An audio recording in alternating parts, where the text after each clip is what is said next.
చదవండి. సామెతలు 28వ అధ్యాయము 20వ వచనం. నమ్మకమైన వారికి దీవెనలు మెండుగా కలుగును. మరి ఎవరు నమ్మకమైన వారు? పిలువబడిన వారు ఉంటారు, ఏర్పరచబడిన వారు ఉంటారు. అందులో నమ్మకమైన వారు కొద్దిమంది మాత్రమే ఉంటారు. ఇప్పుడు పిలువబడిన వారు అనేకులు, ఏర్పరచబడిన వారు కొందరే. మళ్ళీ అందులో నమ్మకమైన వారు కొంచెం మంది. అందరినీ పిలుస్తాడు దేవుడు. అంటే ఆయన పిలుచుకుంటాడు, కొంతమందిని పిలుచుకుంటాడు. ఆ పిలిచిన వల్ల కొంతమందిని ఏర్పరచుకుంటాడు. ఆ ఏర్పరచుకున్న వాళ్ళందరూ నమ్మకంగా ఉంటారా? ఉండరు. అందులో కొద్ది మంది మాత్రమే నమ్మకంగా. ఆ నమ్మకంగా ఉన్న వాళ్ళకి దీవెనలు మెండుగా ఉంటాయి. ఎవరైతే నమ్మకంగా ఉండి దేవుని పరిచయం చేస్తారో, దేవునికి నమ్మకంగా. ఇప్పుడు చూడండి, భార్య భర్త పట్ల నమ్మకంగా ఉంటే ఆమెకి ఏ లోటు లేకుండా భర్త చూస్తుంది. నమ్మకం లేకపోతే, భార్య మీద నమ్మకం లేకపోతే అనుమానాలు, అబద్ధాలు వస్తాయి. అక్కడి నుంచి ఆవిడ జీవితం ఎలా ఉంటుంది? నరకప్రాయం అయిపోతుంది. ఎందుకంటే అనుమానం అనే ఒక విత్తనం నాటబడింది అనుకో, ఆవిడ నమ్మకంగా లేదనుకోండి, భర్త నమ్మకంగా లేదనుకోండి, నష్టపోతాడు, ఇబ్బందులు పోతాడు.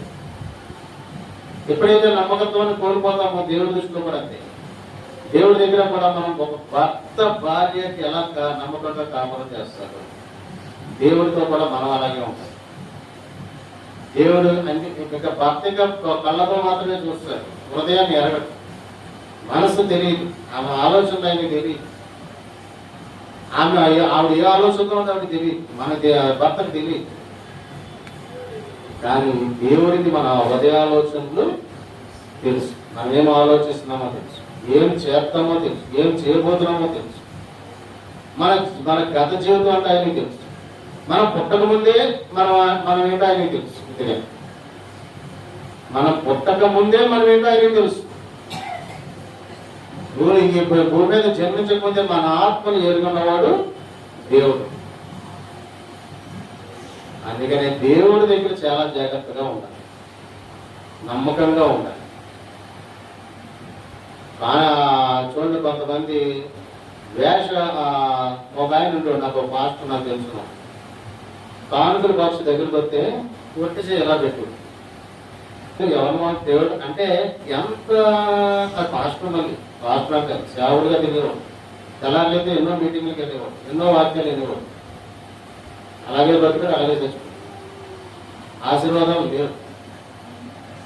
అంటే ఏం చెప్తున్నాడు అక్కడ? ఇలాగని ఒట్టిసేపెట్టి ఏం చెప్తున్నాడంట?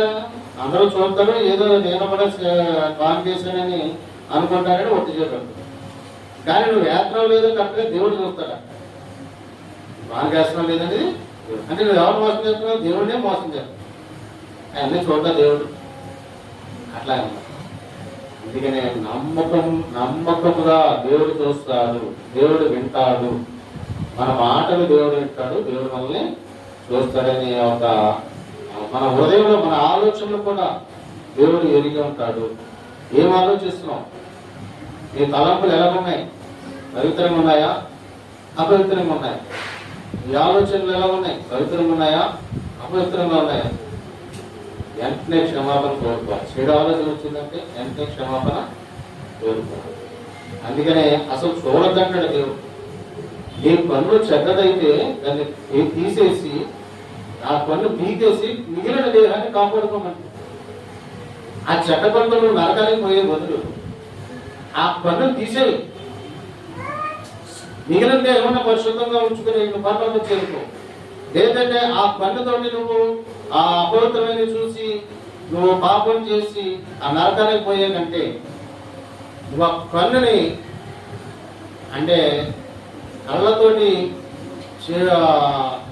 అందుకనే కంటితో కూడా చూడొద్దు అంటాడు దేవుడు. ఆలోచన రావద్దని చెప్తాడు దేవుడు. అందుకని చాలా జాగ్రత్తగా ఉండాల్సింది. ఇప్పుడు మనకి అందుకనే నమ్మకమైన వారు కొద్ది మంది మాత్రమే ఉంటారు. చర్చకు అందరూ వస్తారు, చర్చికి ఎంతో మంది వస్తారు, వేలకు వేలు వస్తారు చర్చికి. సపోజ్ ఒక చర్చ్, ఇందులో ఎంతమంది నామకార్థ క్రైస్తవులు ఉంటారు?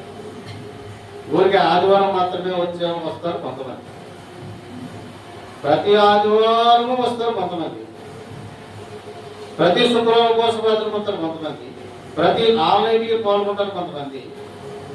ఇంకా దేవుడితో నడుస్తారు, ప్రార్థన చేస్తారు, ఇంకా దేవుడే సర్వస్వం అనుకుంటారు కొంతమంది. కొంతమంది ఆదివారం మాత్రమే వస్తారు, కొంతమంది రెగ్యులర్ గా రారు, కొంతమంది పండగలకు మాత్రమే వస్తారు, వాళ్ళు పండగ క్రైస్తవులు అంటారు, కొంతమంది నామకార్థ క్రైస్తవులు అంటారు, కొంతమంది ఏదో దేవుడి దగ్గరికి వెళ్తే ఏదో ఎంతైనా నేను చెప్తారని ఎప్పుడన్నా ఒకసారి అలా వచ్చిపోతూ ఉంటారు. ఇలా రకరకాలుగా ఉంటారు కదా. అందుకనే ఇందులో నమ్మకమైన వారు కొద్దిమంది మాత్రమే ఉంటారు. ఇప్పుడు మనకి శరీర సంబంధమైన ఆశీర్వాదాలు ఉన్నాయి, భూలోక సంబంధమైన ఆశీర్వాదాలు ఉన్నాయి, ఆత్మ సంబంధమైన ఆశీర్వాదాలు, 3 రకాల ఆశీర్వాదాలు ఉన్నాయి. మనకి శరీర సంబంధమైన ఆశీర్వాదాలు అంటే నీ శరీరం ఆరోగ్యంగా ఉండడానికి దేవుడు, ఆ ఆశీర్వాదం కూడా కావాలి. మన దేహం ఆరోగ్యంగా ఉండాలి అంటే మన దేవుడు ఆశీర్వాదం కావాలి. దేవుడు అన్ని కార్యక్రమాలు సక్రమంగా సజావుగా జరగాలంటే దేవుడు ఆశీర్వాదం ఉండాలి. ఏ ఒక్క అవయవం పనిచేయకపోయినా కష్టమే. ఇందులో అవయవాలు ఉంటాయి, గ్రంథులు ఉంటాయి, ఎముకలు ఉంటాయి, నరాలు ఉంటాయి, కండరాలు ఉంటాయి. ఇవన్నీ సక్రమంగా పనిచేయాలి. ఒక సిస్టమేటిక్ గా దేవుడు మనల్ని సృష్టించాడు. ఆయన పోలిక, ఆయన స్వభావము చొప్పున మనల్ని సృష్టించుకున్నాడు దేవుడు. అందుకనే మనకి ఆయనకి కనెక్షన్, మన హృదయాలోచన ఎదిగి ఉంటాడు. ప్రతి ఒక్కడు రక్షణ పొందుకున్నవాడు హృదయం ఆయనకి తెలుసు, రక్షించబడ్డవాడు హృదయం ఆయనకి తెలుసు. అయితే రక్షించబడ్డవాడు వాడు పవిత్రంగా ఉండగలుగుతాడు, రక్షణ లేనివాడు పవిత్రంగా ఉండలేడు. అది తేడా. ఈ ఆయన అక్కడ రక్షణ లేదు, లోపల ఉన్నవాళ్ళు హృదయాలు తెలియదు, దేవుడికి తెలుసు, వాళ్ళ హృదయాలోచనలో తెలుసు, వాళ్ళు ఏ పాపంలో ఉన్నారో తెలుసు, అంతా తెలుసు దేవుడికి.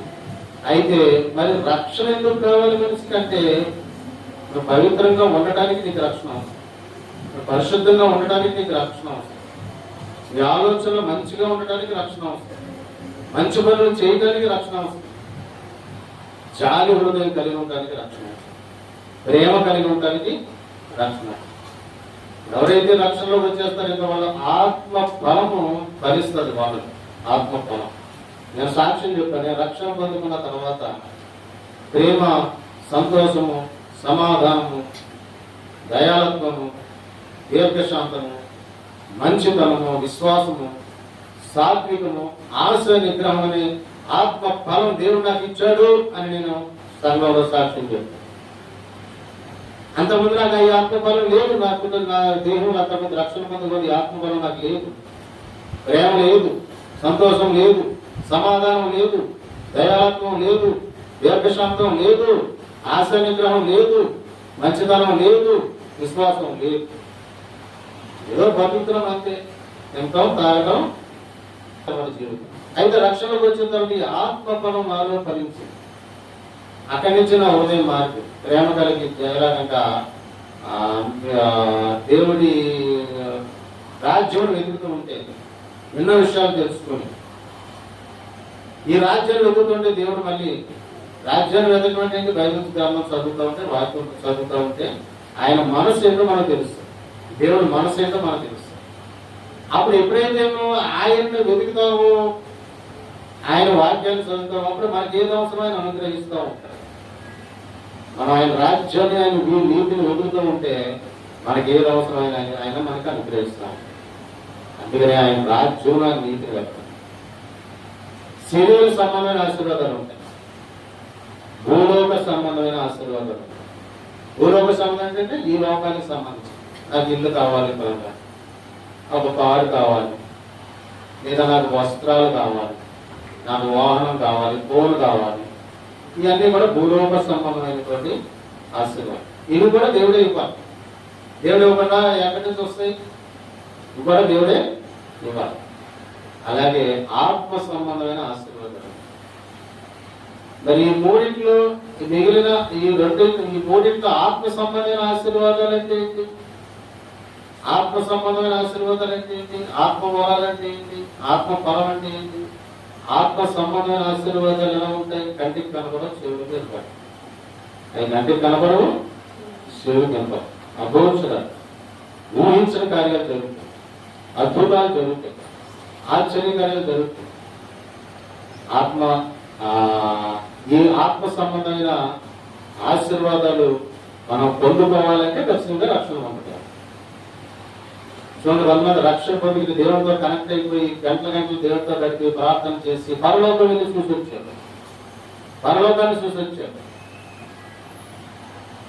దేవుడిచ్చే బహుమానాలు ఎలా ఉంటాయో చూశారు. ఒక స్త్రీలు కూడా ఒక రాష్ట్రం మొత్తం నేను బహుమానాలు ఇస్తున్నాను, పాటలు పాటించి నేను బహుమానాలు ఇస్తుంటే ఈవిడికి ఎక్కడేమి సంతోషం వచ్చేసింది.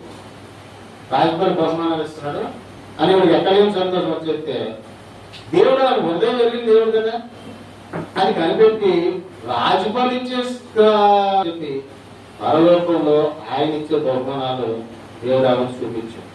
దర్శకంలో పరలోకంలో ఇదిగో నేను ఇచ్చే బహుమానాలు ఇలా ఉంటాయని దేవుడు స్పష్టంగా చూపించాడు. అవి సాక్ష్యం చెప్పాడు.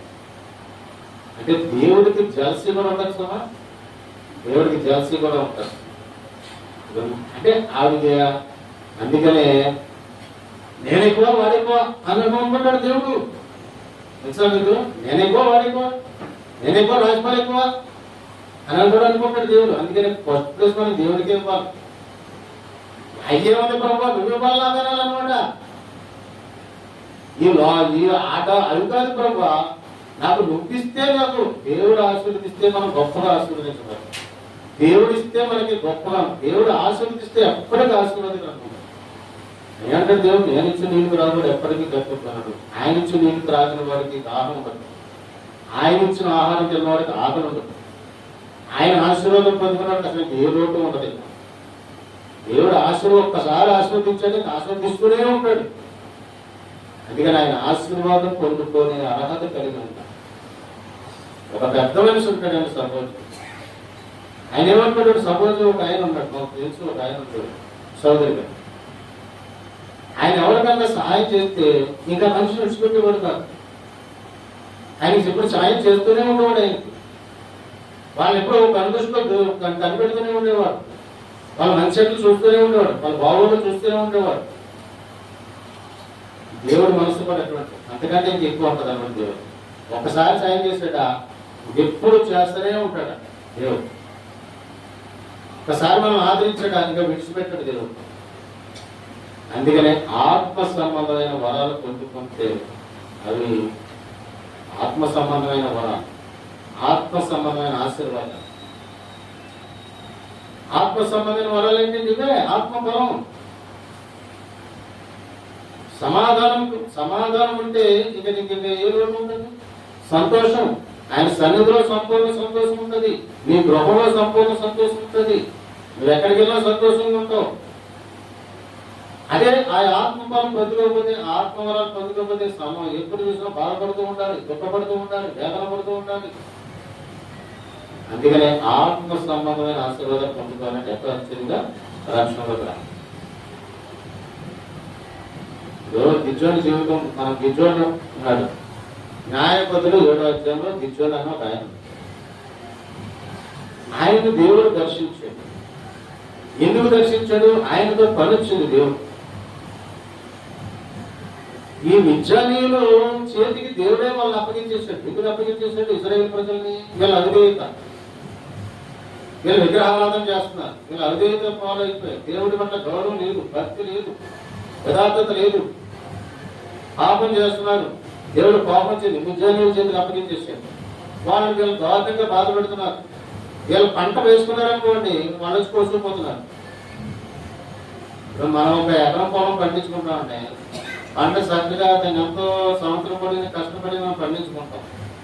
ఆ నీళ్లు పెట్టి, ఆ ఊరు పూడ్చి, నీళ్లు పెట్టి, కలుపు తీసి, మందు వేసి, అరుగులు కొట్టుకుని చక్కగా పండించుకున్న తర్వాత కోసుకునే పంట కోసుకుని తిందాం అనుకుంటే ఈ రోజు వచ్చి ఆ పంటను ఎవరైనా కోసుకుపోతే అప్పుడు ఎంత బాధ కలుగుతుంది?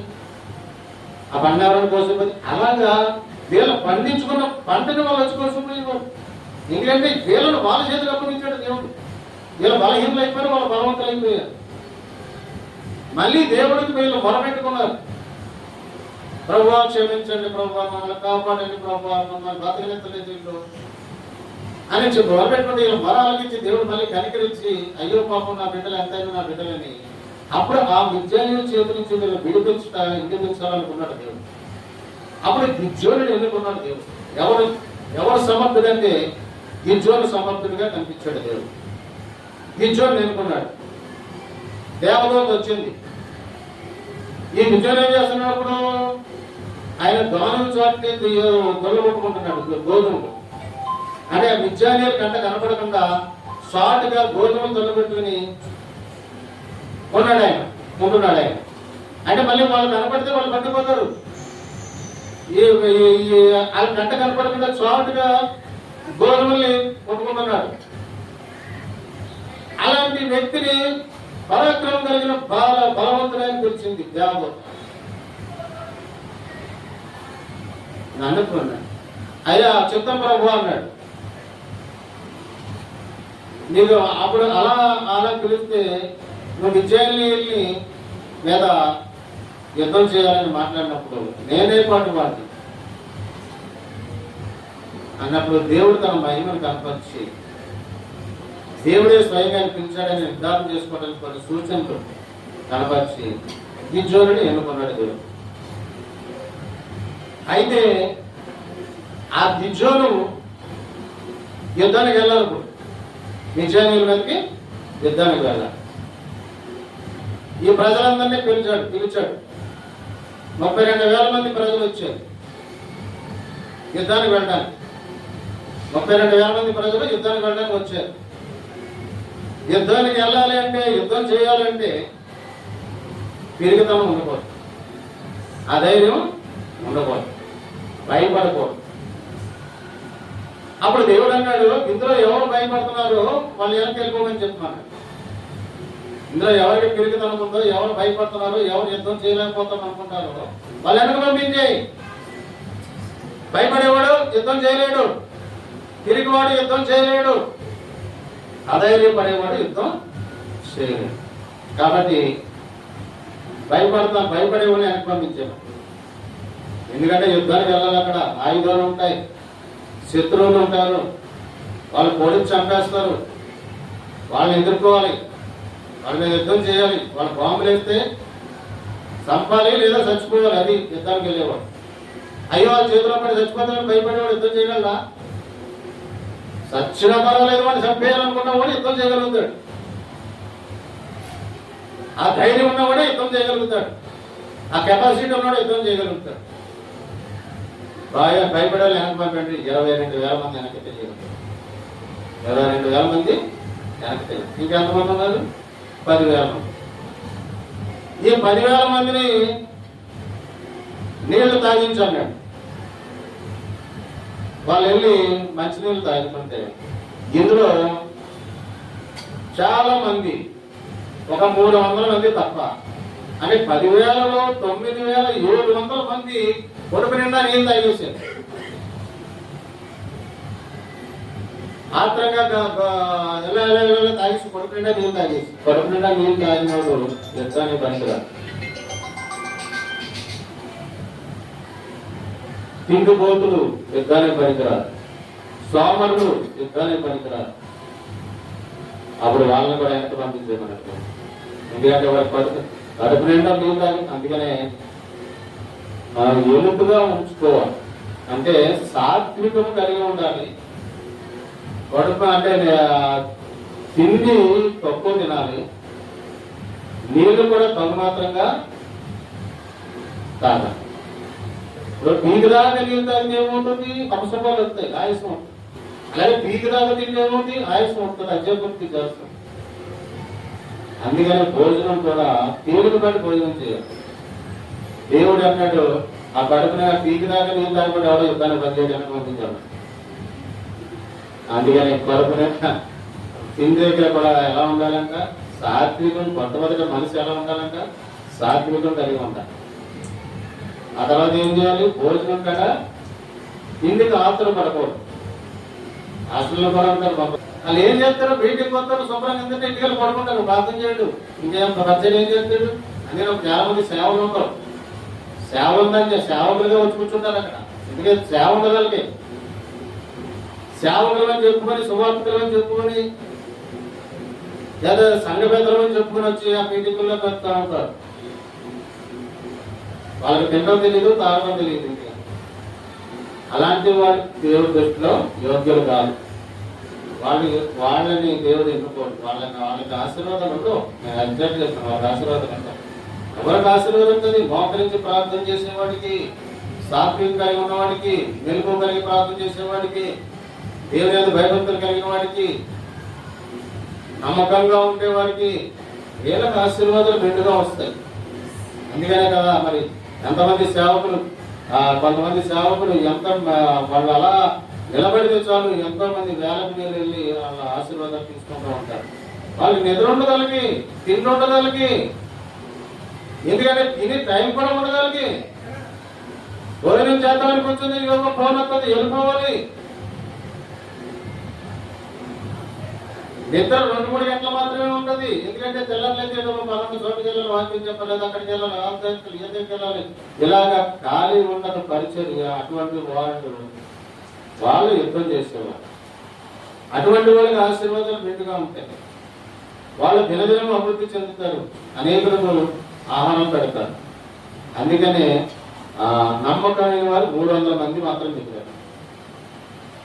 అంటే ఆ 300 మందిని తీసుకెళ్ళి యుద్ధం చేయన్నాడు. నిజాన్ని చూస్తేనేమో ఇసుకరేణులు అంత ఉంటారు వాళ్ళు. వాళ్ళు ఎంతమంది, కొన్ని లక్షల మంది ఉంటారు వాళ్ళు. మరి లక్షల మంది మీద 300 మంది యుద్ధం చేయగలిగి నెగ్గుతారంటే అది దేవుడు తలుచుకుంటే నెగ్గుతాడు. దేవుడు పక్షాన్ని దేవుడు ఉన్నాడు. కేవలం 300 మంది నమ్మకమైన వ్యక్తులను పంపించాడు యుద్ధానికి. వాళ్ళు గెలిచారు, నిజానీయులు ఓడిపోయారు. అప్పుడు ఇజ్రాయెల్ నుంచి వాళ్ళ చేతుల నుంచి ఇజ్రాయెల్ విడిపించారు. అందుకనే నమ్మకమైన వారు 10 మంది మాత్రమే. అట్లా అన్నమాట. అందుకనే మనము అంటాడు 3వ యోహాను 2వ వచనంలో, క్రీడాన్ని ఆత్మలో వర్తిల్లే కొలది అన్ని విషయాలు వర్తిల్తారు. క్రీడాన్ని ఆత్మలో వర్తిల్లే కొలది అన్ని విషయాలు వర్తిల్తారు. అంటే ఆత్మీయంగా వర్తిల్లాలి, ఆత్మ సంబంధమైన వరాలు పొందుకోవాలి. ఆత్మ అంటే ఇప్పుడు నేను సపోజ్ నేనే ఉన్నానంటే ప్రార్థన మొదలు పెడతాను. నేను మొదలుపెట్టినప్పుడు ఆయన వచ్చేసిన తర్వాత ఇంకా ప్రార్థన స్టార్ట్ అయిపోతుంది. గంటన్నర సేపు నేను చేస్తాను ప్రార్థన. అది ఆత్మ పూర్ణుడై చేసే ప్రార్థన. అది అంటే ఆత్మ, దేవుని ఆత్మ వచ్చింది, దేవుని ఆత్మ చేస్తుంది ప్రార్థన. అలాగే మీరు ప్రార్థన చేయడం మొదలు పెడితే దేవుని ఆత్మ వస్తే మీరు గంటల ప్రార్థన చేస్తారు. దేవుని ఆత్మ రాకపోతే మీరు ఎంతసేపు చేస్తారో 5 నిమిషాలు చేస్తారు, లేదా 10 నిమిషాలు చేస్తారు, అయిపోతుంది. ప్రభు కాపాడు, ప్రభు పోషించు, ప్రభు అది కావాలి, ఇది కావాలి, ఇది ఆత్మ సంబంధమైన ప్రార్థన, దేవుడు చేసే ప్రార్థన. ఆ మాటలు ఎలా ఉంటే నాకే తెలియకుండా ఒకసారి మాట్లాడతాను సార్. నా తెలియదు ఆ మాటలు. నేను ప్రార్థన చేస్తుంటే ఆవిడ మీద ఆత్మ వస్తుంది, ఆవిడ భాష మాట్లాడుతుంది. ఏ భాష మాట్లాడుతుంది? ఆవిడికి రాని భాష మాట్లాడుతుంది. ఎలా మాట్లాడింది మరి ఆ భాష? ఆవిడ ఆత్మ మాట్లాడింది. అక్కడ కొంతమంది భాషలు మాట్లాడతారు, వాళ్ళు నేర్చుకుని మాట్లాడతారు. అది నేర్చుకుని భాష, అది ఆత్మ భాష కాదు. ఆత్మ పూర్ణుడై మాట్లాడితే అది అదే. ఇప్పుడు ఆవిడ సపోజ్ తమిళ మాట్లాడేసింది అంటారు, అది ఆత్మ మాట్లాడే భాష. మనం మాట్లాడింది ఆవిడ నేనేమన్నా అట్లా ఆత్మ వస్తూ ఉంటుంది, ఒక్కొక్కసారి మాట్లాడుతూ ఉంటాను. అంటే దేవుని ఆత్మని నేను కనపడతాను. అట్లాగే ఆత్మ మాట్లాడాలి, ఆ భాషను మాట్లాడుతాం. ఆత్మ పూర్ణులైపోయి భాషను మాట్లాడేస్తాం. ఆత్మ పూర్ణులైపోయి చక్కగా పాటలు పాడతాం. ఆత్మ పూర్ణులైపోయి చక్కగా ప్రార్థన చేస్తాం. అది అంటే ఆత్మ కనెక్ట్ అవ్వాల్సి ఉంటుంది. ఆత్మ దేవుడితో కనెక్ట్ అయినప్పుడు ఆత్మ సంబంధమైన వరాలు పొందుతాం. అప్పుడు ఆత్మ సంబంధమైన ఆశీర్వాదాలు పొందుతాం. అవి గంట కనపడా చేస్తాం. అదే అక్కడ దేవుడు మన జీవితంలో అనుకోకుండా జరిగిపోతూ ఉంటాయి, అనుకోకుండా జరిగిపోతూ ఉంటాయి. మన జీవితంలో అనుకోకుండా అంటే దేవుడు మనకి ఆశ్చర్యపరుస్తున్నాడు, ఒక కార్యం చేసి దేవుడు ఆశ్చర్యపరుస్తాడు. అప్పుడు మనం దేవుడు కృతజ్ఞతగా థ్యాంక్స్ చెప్తాడు. అట్లా అందుకనే ఆత్మ సంబంధమైన వరాలు ఇంపార్టెంట్. ఆత్మ సంబంధమైన దేవుడు రావాలంట. నీ హృదయంలోకి దేవుడు రావాలి, దేవుడు నీ హృదయంలో చేర్చుకో. అప్పుడు మీరు ప్రార్థన చేయకుండా కలిగి ఉంటారు.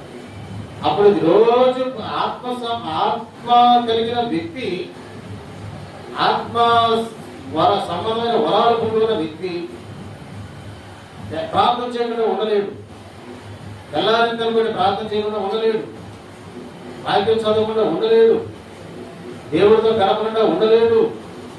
సన్నిధికి వెళ్ళకుండా ఉండలేడు. మందిరానికి వెళ్ళకుండా ఉండలేడు. ఎందుకంటే ఆత్మ ఊరుకోదు. నడు లెగో, ఆత్మ ఊరుకోదు. అందుకనే మనం పరిశీలన చేసుకోవాలి. మరి ఎలా ఉందా నా జీవితంలో? నేను పొద్దుటే లేకపోతే నేను ప్రార్థన చేయాలనిపిస్తుందా, నాకు వాక్యం చదవాలనిపిస్తుందా, నాకు దేవుడితో గడపాలనిపిస్తుందా, నాకు అలా లేకపోతే లోపం ఉంది. ఆత్మీయంగా నీలోకి రాలేదు, నువ్వు రక్షణ పొందుకోలేదు. అప్పుడు నీకు ఆత్మ సంబంధమైన ఆశీర్వాదాలు ఎలా వస్తాయి? నువ్వు మాట చెప్తే అది ఎలా జరుగుతుంది?